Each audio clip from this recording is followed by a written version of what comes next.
अस्सलाम वालेकुम and good evening. मेरा नाम इर्तज़ा काज़मी है। पर्सपेक्टिव के एपिसोड 2 के थर्ड और लास्ट पार्ट के साथ फिर हाज़िर हूँ। पिछली दफ़ा पार्ट 1 और पार्ट 2 में हमने दो चीज़ों के ऊपर बात की थी। First was budget explain. Simple words में मैंने कोशिश की थी बजट को एक्सप्लेन करूँ। दूसरे पार्ट में we spoke about performance of state owned enterprises जो पब्लिक सेक्टर एंटिटीज़ पाकिस्तान में ऑपरेट करती हैं, और उसमें से एक हमने PIA की एग्जांपल यूज़ की थी।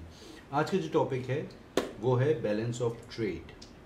आसान लफ्ज़ों में तिजारत का तवाज़ुन, बैलेंस ऑफ ट्रेड।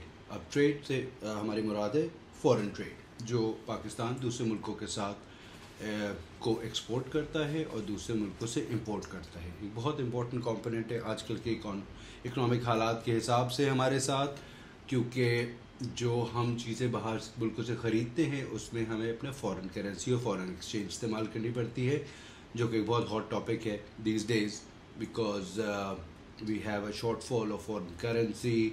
हमारे जो रिज़र्व्स हैं वो बहुत कम लेवल पर हैं।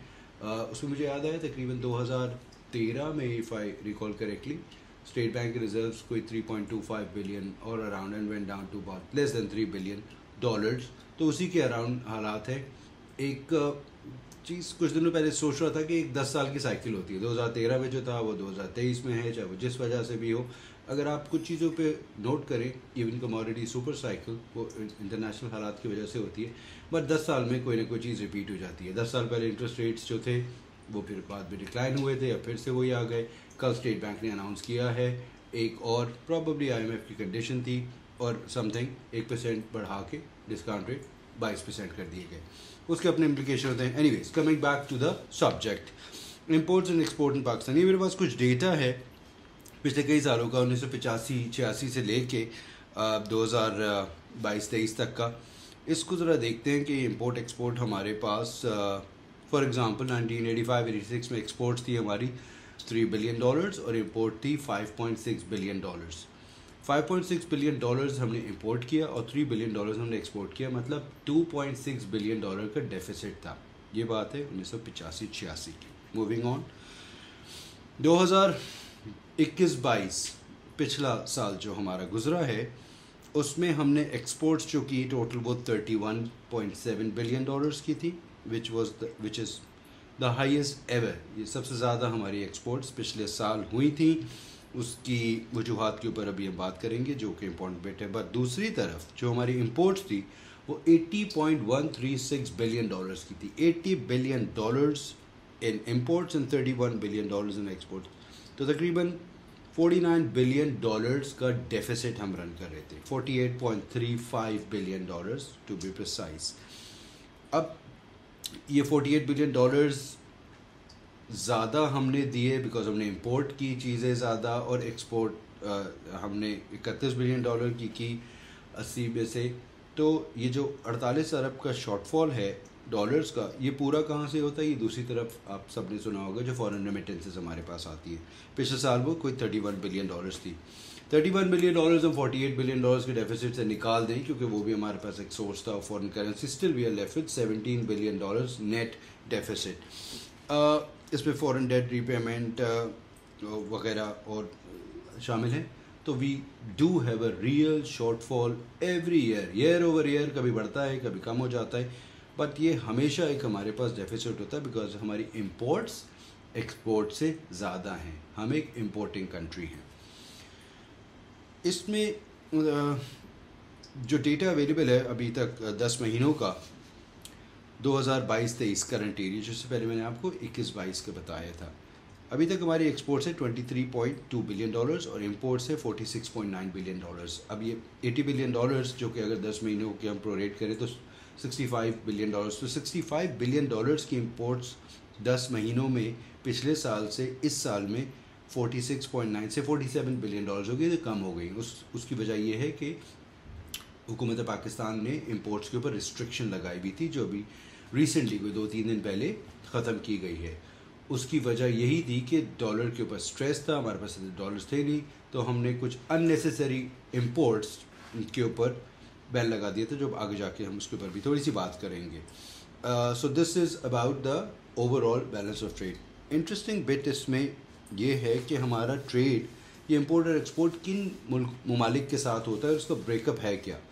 तो ये मैंने थोड़ी सी जो मेजर एक्सपोर्ट्स जिन मेजर कंट्रीज़ को हमारी होती हैं उसका कुछ डेटा में देख रहा था।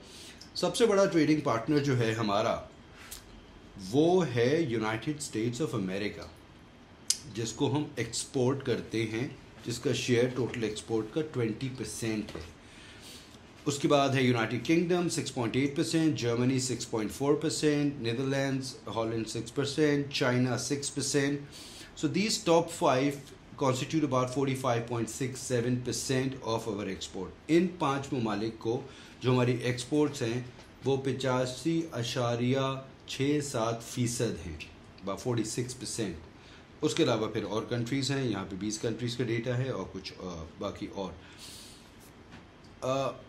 ये मैं आपको कंपैरिजन क्यों दे रहा हूँ, इसको अभी हम इंपोर्ट से भी कंपेयर करते हैं। ऑन द अदर हैंड जो मेजर कंट्रीज़ जहाँ से हम इंपोर्ट करते हैं वो कौन सी हैं, जैसे मैंने बताया था एक्सपोर्ट में सबसे ज़्यादा हम करते हैं United States of America 20 billion, import हम सबसे ज़्यादा करते हैं चाइना से 21.76% of our imports are from China, 11.2% from United Arab Emirates, 8.5% from Indonesia, 6.3% from Saudi Arabia, Qatar 5.5%, Kuwait and all. But top 5 की अगर बात करें ये कॉन्स्टिट्यूट करता है 53.55% ऑफ आवर इंपोर्ट्स।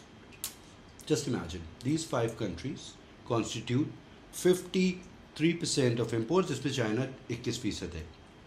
अब सिर्फ ये कंट्रीज़ का ही देख के इंपोर्ट्स जो परसेंटेज है उससे हमें आइडिया हो जाता है कि हम क्या क्या कमोडिटीज़ इंपोर्ट करते हैं। फॉर एग्जांपल अगर मैं चाइना को देखता हूँ तो चाइना से तो हम सब कुछ ही इंपोर्ट कर रहे होते हैं, from machinery to everyday products. एक मजाक की बात है, everything is made in China. जो भी हमारे पास होती है वो चाइना की अपनी स्ट्रेंथ है, ईज़िली चीप प्रोडक्ट्स अवेलेबल होती हैं। But not just that, China is exporting machinery, technology, और बहुत सारी यूरोपियन कंपनीज़ ने भी अपने अब manufacturing units, even fashion industry and all that, they have their units in China. तो हम वहाँ से जो इंपोर्ट करते हैं वो चाइना के खाते में आते हैं। They may be other brands और व्हाटएवर जिनकी टेक्नोलॉजी एक्चुअली दूसरी कंट्रीज़ की होती है।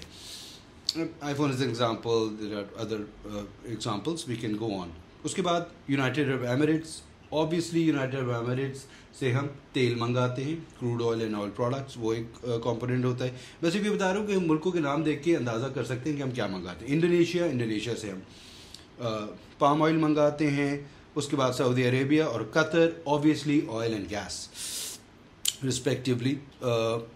सो ये हैं हमारी मेजर इम्पोर्ट्स।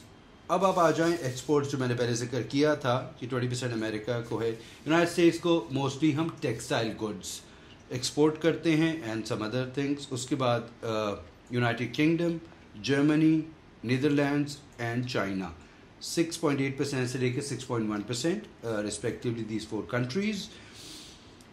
ये सब प्राइमरीली टेक्सटाइल एक्सपोर्ट्स हैं। तो हमारी ज़्यादातर एक्सपोर्ट टेक्सटाइल्स हैं और ज़्यादातर इंपोर्ट्स हमारी मशीनरी, अदर प्रोडक्ट्स और ऑयल है। यहाँ जब हम ट्रेडिंग पार्टनर उन ममालिक की बात कर रहे हैं कि जिनके साथ हमारा ट्रेड होता है, उनसे हम इंपोर्ट भी करते हैं और उनको एक्सपोर्ट भी करते हैं। पिछले दिनों एक कंट्रोवर्सी टाइप की चीज़ हुई थी कि जी हमारे पास इतनी, एक तो बड़ी इंटरेस्टिंगली हम नैरेटिव्स अपने हिसाब से जो दिमाग में आता है या कोई जो बता देता है, उनके पीछे उनके कुछ लोगों के वेस्टेड इंटरेस्ट होते हैं, वो हम शुरू करते हैं। जी जर्मनी से हमारे पास इतनी गाड़ियाँ इंपोर्ट हो रही हैं, मर्सिडीज़ है, BMW है, ऑडी है, फलाना है, दिस एंड दैट, और हम गरीब मुल्क हैं, हम कैसे अफोर्ड कर सकते हैं। ये एक नैरेटिव बिल्डिंग होती है। सही है गलत है, मैं उसकी डिबेट में नहीं जा रहा। क्रॉस कंट्री ट्रेड के हवाले से जब बात आती है तो जर्मनी के साथ हमारा ट्रेडिंग सरप्लस है। ये बहुत इंपॉर्टेंट एस्पेक्ट है, ये प्लीज़ हर किसी को सोचना चाहिए इसके ऊपर। जर्मनी को जो हम एक्सपोर्ट्स करते हैं वो 2.5 बिलियन डॉलर्स की हैं। ये 2021 के मेरे पास नंबर्स हैं, बट ये 2023 के हिसाब से भी अगर आप देखेंगे तो सिमिलर। मैं सिर्फ परसेंटेज और डिफरेंस की बात कर रहा हूँ। और जो इंपोर्ट्स हैं हमारे पास वो 1.3 बिलियन डॉलर्स की हैं।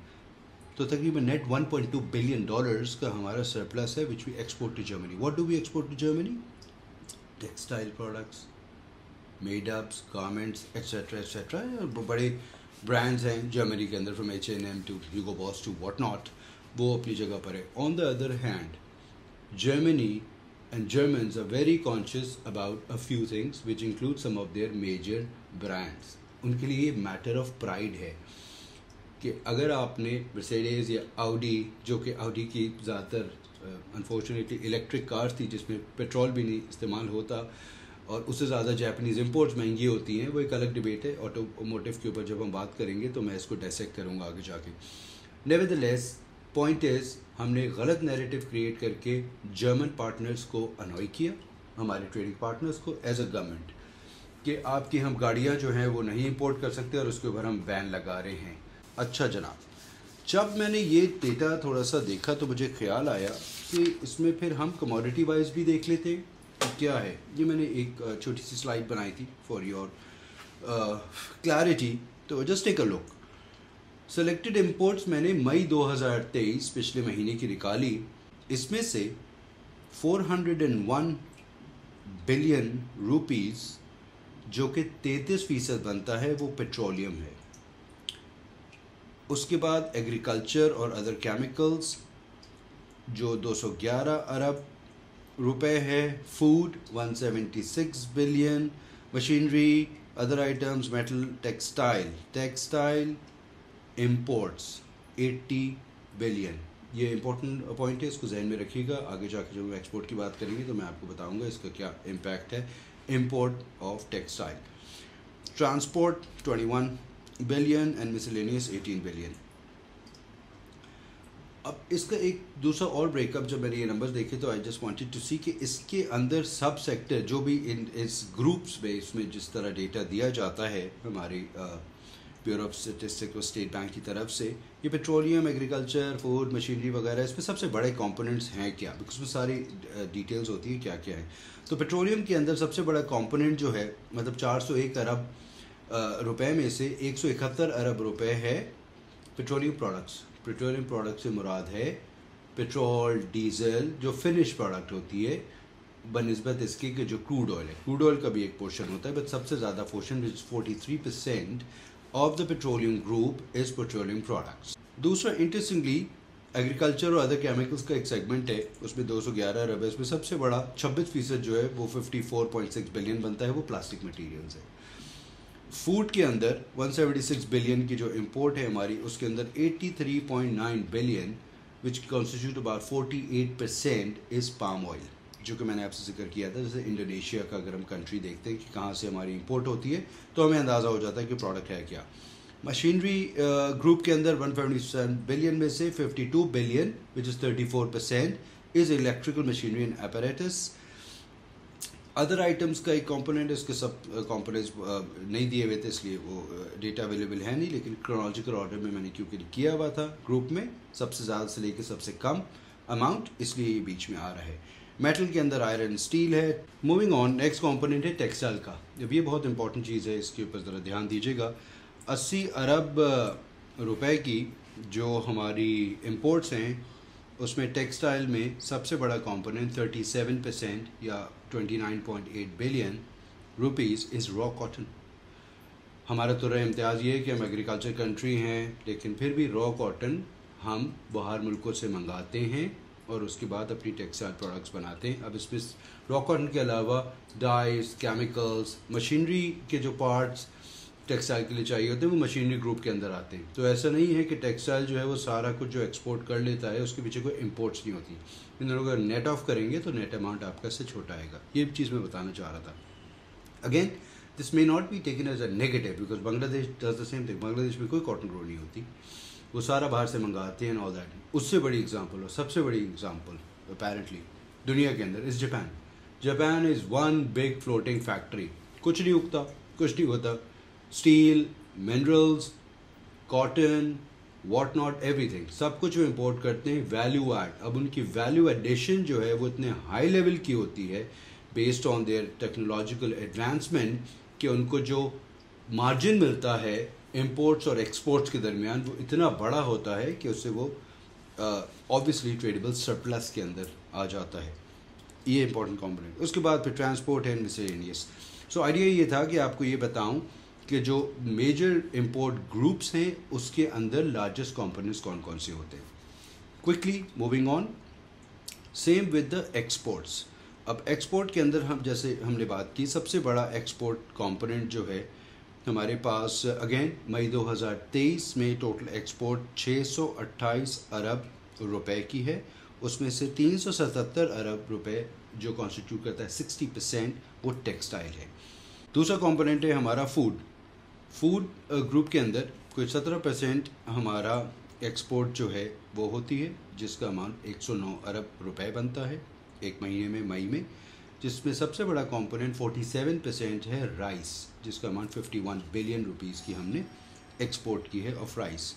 उसके बाद एक बहुत बड़ा सेगमेंट है अदर मैन्युफैक्चरर्स। एक्सपोर्ट पे जो मैंने डेटा देखा है उसके अंदर बहुत ज़्यादा अलग से ग्रुप्स के डिवीजन नहीं थी जिस तरह हमारे पास इंपोर्ट के डेटा में अवेलेबल। नेवरदलेस मैंने थोड़ा सा अलग करके निकाला है। Chemicals and pharmaceuticals is the biggest component out of the other manufacturers जो कि 41% बनता है। उसके बाद लेदर गुड्स है, सर्जिकल गुड्स है, engineering goods, and there is one component of petroleum products. I don't know ये क्या है, मेरा ख्याल पहले ये था कि नाफ्ता हम एक्सपोर्ट करते हैं वो था, बट नाफ्ता नहीं है, ये प्रॉब्ली कोई चीज़ हमने पेट्रोलियम प्रोडक्ट री एक्सपोर्ट की होगी, जिसका इसके अंदर एक अमाउंट 673 मिलियन रुपीज़ आ रहा है। So this was about it for the import and export data for May 2023। Idea ये था बताने का कि कौन से बड़े ग्रुप्स हैं और कौन से बड़े आइटम्स हम इंपोर्ट कर रहे होते हैं और एक्सपोर्ट करते हैं। वक्त हो गया है ख़त्म। वक्त इसलिए ख़त्म हो गया है, I can go on and on about it, लेकिन जो मैंने देखा है कि अनफॉर्चुनेटली हम लोग, मी इंक्लूडेड, जो तफरी की चीज़ें होती है उसके ऊपर ज़्यादा टाइम लगाते हैं। इस तरह की चीज़ जिस तरह की मैं बात कर रहा हूँ, जो मुझे फीडबैक भी मिला है, सब ने बोला है कि इसको आप छोटा बनाइए, 5 मिनट, 10 मिनट, 7-8 मिनट। ये सिर्फ एक कंपोनेंट की 2-3 पॉइंट्स के ऊपर डिस्कस करने में टाइम थोड़ा सा ज़्यादा लगता है। Thank you so much for watching. Stay tuned for episode 3, you'll get more. Thank you so much.